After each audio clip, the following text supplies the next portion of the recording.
Sigamos con la parte 2 del Herrero de Wootton Mayor. La tarta se alzó durante la fiesta en el centro de una larga mesa, rodeada por un círculo de 24 velas rojas. Remataba en una pequeña montaña blanca por cuyas laderas brotaban arbolillos que relucían como cubiertos de escarcha, y en la cumbre se veía una figura blanca y menuda, apoyada sobre un solo pie como nibia bailarina. Llevaba en la mano una diminuta varita mágica de azúcar, resplandeciente de luz. Los niños la miraron con ojos extasiados y uno o dos aplaudieron y exclamaron: «Es preciosa, como en un cuento de hadas». Al cocinero le agradó el comentario, pero el aprendiz parecía algo contrariado. Allí estaban las dos, el maestro para cortar la tarta cuando llegase el momento y el aprendiz para afilar el cuchillo y entregárselo. El cocinero lo tomó por fin y se acercó a la mesa. «He de deciros, queridos niños», comenzó, «que bajo esta capa de azúcar hay una tarta con muchas cosas sabrosas, y muy dentro hay también otras muchas cosillas bonitas, chucherías, pequeñas monedas y así. Y me han dicho que trae suerte encontrarlas en el trozo que os toque. Hay 24 en toda la tarta, de modo que toca a cada uno una. Si la reina de las hadas juega limpio, aunque no siempre lo hace porque es algo tramposilla, el señor aprendiz lo sabe muy bien». El aprendiz se apartó y observó con atención las caras de los niños. «No, se me olvidaba», dijo el cocinero. «Esta tarde hay 25. Hay también una estrellita de plata con una magia especial, o eso dice el señor aprendiz. Así que tened cuidado. Si os rompéis con ella uno de esos preciosos dientes, la estrella mágica no os la podrá arreglar. De todas formas, espero que dar con ella os traiga una aventura especial». Fue una buena tarta y nadie pudo ponerle reparos, a excepción del tamaño, que no fue el que se requería. Una vez cortada, cada niño recibió un gran trozo, pero no sobró nada, así que no hubo una segunda vuelta. Pronto se acabaron las porciones y de vez en cuando apareció una chuchería y una moneda. Hubo quien encontró una, otros dos y algunos ninguna. Así es la suerte, tanto si hay una figura mágica con varita mágica en la tarta como si no. Mas cuando todos terminaron con el dulce, no apareció rastro alguno de la estrella maravillosa. «Vaya por Dios», dijo el cocinero, «eso quiere decir que después de todo no era de plata, debe haberse derretido. O quizá el señor aprendiz llevaba razón y era realmente mágica y se ha esfumado sin más y ha regresado al país de la fantasía. No me parece una broma muy adecuada», sonrió al aprendiz con afectación, y éste le devolvió una mirada seria y en ningún momento sonrió. No obstante, la estrella de plata era en verdad una estrella encantada. El aprendiz no solía equivocarse en este tipo de cosas. Lo que había sucedido es que uno de los muchachos de la fiesta se la había tragado sin percatarse, si bien había encontrado en su porción una moneda de plata y se la había dado a Nell, la niña que tenía al lado y que parecía tan contrariada por no haber hallado nada en su trozo. A veces el muchacho se preguntaba qué habría sido de la estrella, sin saber qué llevaba dentro, escondida en algún lugar donde pasaba inadvertida, que era lo que se pretendía que sucediese. Allí permaneció durante mucho tiempo hasta que también le llegó su hora. La fiesta había tenido lugar a mediados del invierno, pero ahora era el mes de junio y la noche apenas si traía consigo alguna oscuridad. Como no tenía sueño, el muchacho se levantó antes del amanecer. Era su 10º cumpleaños. Miró por la ventana y el mundo le pareció tranquilo y expectante. El airecillo fresco y fragante agitaba el último sueño de los árboles. Luego vino el día y oyó en la distancia los primeros gorjeos matutinos de los pájaros, increciendo a medida que se le acercaban, hasta que lo inundaron por entero, esparciéndose por los campos vecinos y pasando hacia el oeste como una ola de música mientras el sol se asomaba por la orilla del mundo. «Me recuerda el país de fantasía», oyó decir a su propia voz, «pero allí también canta la gente». Comenzó entonces a cantar alto y claro con palabras extrañas que parecía saber de memoria, y en ese momento la estrella le cayó de la boca y él la recogió en la palma de la mano. Era hora de plata reluciente y brillaba a la luz del sol. Temblaba, empero, y se alzó levemente como si estuviese a punto de levantar el vuelo. Sin pensarlo, el muchacho se golpeó la frente con la mano y allí quedó en el centro la estrella, y allí la llevó durante muchos años. Pocos del pueblo la notaron, aunque no resultaba imperceptible para unos ojos atentos, y por lo común no brillaba lo más mínimo. Algo de su voz pasó su luz pasó a los ojos del muchacho, y la voz que ya desde el momento mismo en que la estrella vino a él había empezado a embellecerse, se hacía cada vez más hermosa a medida que él crecía. A la gente le gustaba oírle, aunque solo fuesen los buenos días. Llegó a ser bien conocido en la región por su destreza en el trabajo, no solo en su propio pueblo, sino otros muchos de los alrededores. Su padre era herrero, y él continuó el oficio y lo mejoró. Mientras su padre vivió, a él lo llamaron el hijo del herrero, después solo el herrero, porque para entonces era ya el mejor desde el lejano lugar de Easton hasta el bosque del oeste, y en su fragua podía hacer toda clase de objetos de hierro, casi todos, naturalmente, comunes y prácticos, destinados a las necesidades de cada día. Aperos para el campo, herramientas de carpintero, utensilios y cacharros de cocina, sartenes, trancas, cerrojos, bisagras, ganchos para las ollas, morillos de chimenea, herraduras y cosas así. Eran resistentes y duraderos, pero ofrecían también un aire agradable, con formas bien modeladas para su clase, de buen manejo y buen aspecto. Pero cuando tenía tiempo, hacía algunas cosas por pura afición, y eran hermosas, porque sabía dar al hierro formas admirables, que parecían tan ligeras y delicadas como un ramo de hojas y flores, aunque conservaban la fuerte consistencia del metal e incluso parecían más duras. Pocos podían pasar frente a una de sus verjas o rejas sin detenerse a admirarlas. Nadie podía cruzarlas una vez cerradas. Solía cantar mientras trabajaba en estas cosas, y cuando el herrero iniciaba su canto, los que estaban cerca detenían la labor y acudían a la fragua a escucharlo. La mayoría no sabía nada más de él. Cierto que este reconocimiento era suficiente, más del que casi todos los vecinos del pueblo llegaban a alcanzar, aun aquellos que eran buenos artesanos y muy trabajadores. Sin embargo, había algo más, porque el herrero llegó a visitar el reino de fantasía y conocía algunas de sus regiones tan bien como les es dado conocerlas a los mortales. Aunque como muchos se parecían a Noques, a pocas personas les hablaba de esto y si excluimos a su mujer y sus hijos. Su esposa era Nell, a quien diera la moneda de plata y de quien había tenido a Nan y a Ned. A ellos no podía haberles ocultado de ninguna forma el secreto, porque en ocasiones veían que la estrella le brillaba en la frente al regreso de un viaje de alguno de los largos paseos solitarios que solía hacer por las tardes.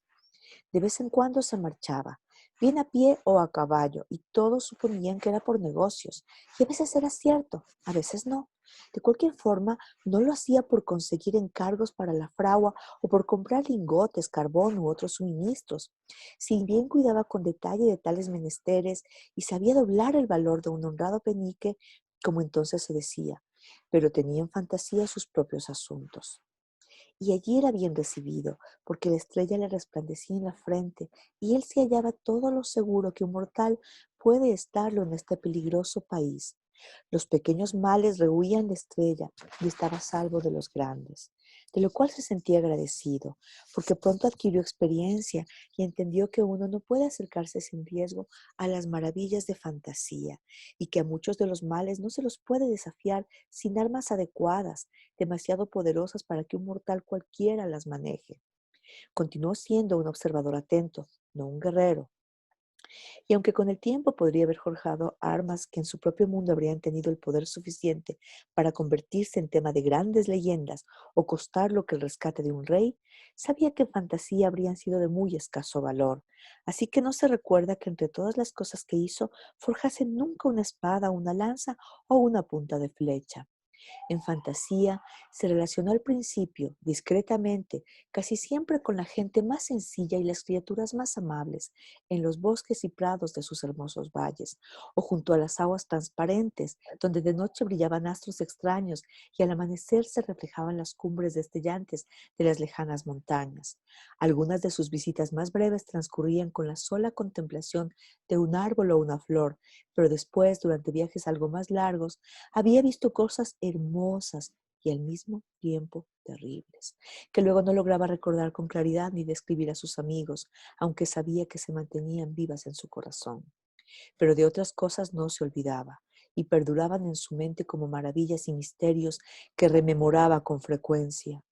Cuando las primeras veces empezó a alejarse sin guía, pensó que llegaría a descubrir los confines más apartados de la región, Pero como ante él se levantaron montañas enormes, hubo de rodearlas por largos senderos hasta llegar por fin a una costa desolada. Allí se detuvo, a la orilla del mar de las tormentas sin vientos, donde olas azules como colinas nevadas se acercan en silencio desde la oscuridad hasta la extensa playa, preñadas de blancas naves que regresan del combate en las fronteras tenebrosas nunca conocidas por el hombre. Entonces vio que un gran navío era lanzado con fuerza tierra adentro, y las olas retrocedieron sin sonido, envueltas en espuma. Eran altos los marineros élficos y terribles. Brillaban las espadas, destellaban las lanzas, y había en sus ojos un penetrante fulgor. De pronto alzaron sus voces en un himno de triunfo, y el corazón se le estremeció de temor y cayó con el rostro en tierra, y ellos pasaron sobre él y desaparecieron en las resonantes colinas. Nunca más fue a aquella orilla, en la creencia de estar en un país rodeado todo por el mar, y volvió la atención a las montañas con la idea de alcanzar el interior del reino. En uno de tales vagabundeos lo sorprendió una niebla gris y anduvo largo tiempo desorientado, hasta que la niebla siguió su camino y él descubrió que se hallaba en una dilatada llanura. Muy a lo lejos se divisaba un gran cerro de sombra, y de aquella sombra, que era una raíz, vio que se alzaba hasta el cielo más alto que todas las torres, el árbol del monarca. Y era su luz como la luz del sol a mediodía, y a un mismo tiempo ofrecía hojas, flores y frutos sin número. Y ninguno de ellos asemejaba a los demás que crecían en las ramas. Nunca volvió a ver aquel árbol, aunque lo buscó a menudo. Durante uno de estos viajes, mientras subía las montañas exteriores, descubrió entre ellas una cañada angosta, en cuyo fondo había un lago tranquilo e inmóvil, a pesar de la brisa que agitaba el bosque circundante. La luz era en aquel lugar como un atardecer carmesí, pero nacía del lago. Contempló las aguas desde un pequeño acantilado de la orilla y le pareció que podía ver hasta una profundidad inconmensurable. Vio allí llamas de formas extrañas que se inclinaban, ramificaban y ondulaban como algas gigantes en una fosa marina, y criaturas de fuego que pululaban entre ellas. Lleno de asombro, bajó hasta la orilla y tocó el agua con el pie. Pero no era agua, era algo más duro que la piedra y más liso que el cristal. Se adentró unos pasos y se hundió pesadamente, y un resonante estruendo cubrió el lago y retumbó por las márgenes. La brisa se transformó al punto en viento desatado, que bramó como una enorme bestia y lo sacó a la superficie y lo arrojó a la orilla y lo empujó pendiente arriba, volteándolo y dejándolo caer como una hoja seca. Tendió los brazos al tronco de un joven abedul y se abrazó a él, y el viento luchó contra ambos con violencia, tratando de desasirlo, pero las ráfagas doblaban hasta el suelo el abedul, que lo protegía con sus ramas. Cuando el viento por fin pasó, se puso en pie y vio que el árbol estaba desnudo. Había quedado despojado de todas sus hojas y lloraba, y las lágrimas caían de sus ramas como gotas de lluvia. Puso la mano en la blanca corteza y dijo: Bendito seas, abedul, ¿qué puedo hacer para resarcirte o para darte las gracias? Sintió que la respuesta del árbol le llegaba a través de la mano. Nada. Vete, el viento te persigue, tú no perteneces a este lugar. Vete y no regreses nunca más. Mientras subía los últimos escarpes del valle, notó que las lágrimas del abedul se deslizaban por su propio rostro y en los labios le supieron a amargura. Siguió su largo camino con el corazón entristecido y durante mucho tiempo no volvió a Fantasía, mas no pudo apartarla de su memoria, y cuando regresó, el deseo de adentrarse en el país era aún más vehemente. Dio por último con una ruta que atravesaba la cordilla exterior y la siguió hasta alcanzar las montañas interiores. Eran altas, escarpadas y sobrecogedoras. Sin embargo, al fin encontró un desfiladero por el que podía subir, y al cabo de varios días de considerable riesgo, atravesó una estrecha grieta y vio a sus pies, aunque todavía no sabía su nombre, el Valle de la Eterna Mañana. El verde supera allí el color que los prados tienen en la costa de Fantasía, como estos sobrepasan el verde de nuestra primavera. El aire es tan claro que los ojos llegan a distinguir las rojas lenguas de los pájaros que cantan en los árboles del último confín del valle, aunque este es muy vasto y las aves son del tamaño del ruiseñor. Por el interior de las montañas perdían altura en pendientes suaves, cubiertas por el rumor de cascadas burbujeantes. Apresuró el paso, animado y feliz. Al poner el pie en la hierba del valle, oyó los cantos de los elfos, y en un prado, junto a un río resplandeciente de lirios, topó con un grupo numeroso de doncellas que estaban bailando. La ligereza, la gracia y las formas siempre cambiantes de sus movimientos lo dejaron asombrado y se aproximó al corro. De pronto, ellas se quedaron inmóviles y una joven de cabello ondulante y falda de amplios pliegues salió a su encuentro. La risa se mezcló con sus palabras al preguntarle: ¿No te estás volviendo temerario, frente estrellada? ¿No tienes miedo de lo que puede decir la reina si llega a enterarse de esto, a menos que tengas su permiso? Quedó desconcertado al reconocer su propio pensamiento y saber que la joven lo leía. Había creído que la estrella en la frente era un pasaporte para ir a donde quisiese, y ahora sabía que no era así. Pero ella le sonrió y volvió a decirle: ven, ya que estás aquí, bailarás conmigo. Y lo llevó de la mano hasta el corro. Bailaron juntos y por un momento supo lo que era gozar de la ligereza y el ímpetu y la dicha de acompañarle. Solo por un momento.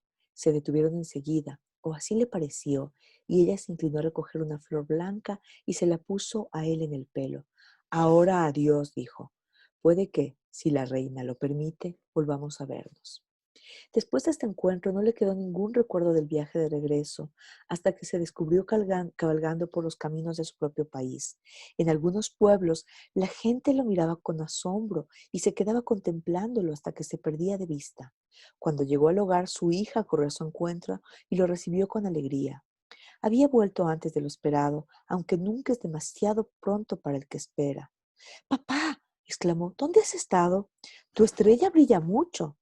Al cruzar el umbral, la estrella se tornó de nuevo mortecina, pero Nel lo tomó de la mano y lo llevó hasta la chimenea, y allí se volvió y lo miró. «Querido», le dijo, «¿dónde has estado y qué es lo que has visto? Tienes una flor en el pelo». La retiró con cuidado de la cabeza y la sostuvo en la mano. Parecía algo divisado a una gran distancia, y sin embargo estaba allí, y desprendía un resplandor que proyectaba sombras en las paredes de la habitación, donde ya crecía la penumbra de la tarde. La sombra del herrero se alzaba por encima de la mujer e inclinaba hacia ella una cabeza majestuosa. «Pareces un gigante, papá», comentó su hijo, que aún no había dicho nada. La flor no se marchitó ni perdió la luz, y la conservaron como un secreto y un tesoro. El herrero hizo un pequeño cofre con cerradura y allí la guardaron, y la familia se fue transmitiendo a esta flor de generación en generación, y los que le daban la llave solían abrir a veces el cofre y se quedaban contemplando la flor viva hasta que la tapa volvía a cerrarse, porque no elegían ellos el momento en que esto ocurría. Hasta mañana, Micaela.